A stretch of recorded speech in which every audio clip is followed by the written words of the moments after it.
Sunday morning இன்றைக்கி ஒரு வேலை விஷயமா வெளியே போயிருந்தேன். அப்படியே வரும்போதே வர வழியில் சிக்கன் வாங்கிட்டு வந்துட்டேன். இன்றைக்கி சிக்கன் பிரியாணி செய்யலாம் அப்படின்ட்டு காலையில் பிரேக்ஃபாஸ்ட்லாம் முடிச்சுட்டு தான் போயிருந்தேன். வீட்டுக்கு வந்த உடனே பார்த்திங்கன்னா என் பொண்ணோட கையில் இருந்த கட்டை அவுத்துட்டேன். கீழே விழுந்திருந்தால் லைட்டாக அடிபட்டு எலும்பு விலகி இருந்தது.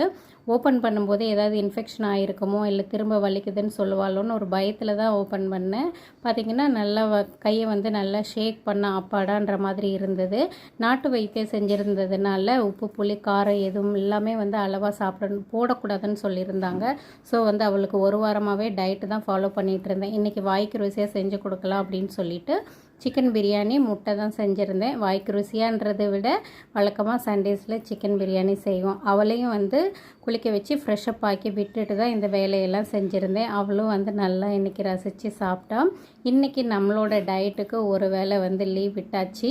150 கிராமுக்கு கம்மியாக நான் சிக்கன்